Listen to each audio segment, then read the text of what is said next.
তেল কই মাছগুলো ভেজে নিচ্ছি, হালকাভাবে ভাজতে হয়। এক পারে ভাজা হয়ে গেছে, আর এক পারে উল্টে দিচ্ছি। মাছটা ভাজা হয়ে গেছে, এবারে তুলে নেব। মাছ তোলা হয়ে গেছে, এবারে হচ্ছে কড়াই তেল দেবো। কড়াই তেজপাতা, শুকনো লঙ্কা দেবো, জিরে এলাই দেবো, দিয়ে ভালো করে নেড়ে দেবো।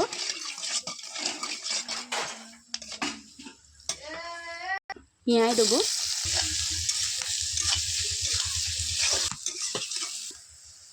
এবারে পেঁয়াজটা ভাজা হয়ে গেছে, এবারে আদা দিয়ে দেবো, আদা বাটা, টমেটো দিয়ে দেবো, একটু ভালো করে নেড়ে নেব। নুন দেবো পরিমাণ মতন, হলুদ গুঁড়ো দেবো, লঙ্কার গুঁড়ো দেবো, কাশ্মীরি লঙ্কার গুঁড়ো দেবো, স্বাদ হওয়ার তারে নুন দেবো, স্বাদ হওয়ার তারে চিনি দিলাম। ময়লা কষানো হয়ে গেছে, এবারে অল্প জল দেবো। ময়লা কষানো হয়ে গেছে, এবারে জল ঢেলে দেবো। জল দিয়ে দিলাম, তরকারি ফুটে গেছে, এবারে হচ্ছে কই মাছগুলো দিয়ে দেবো। তেল কই হয়ে গেছে, এবারে লাভিয়ে নেব।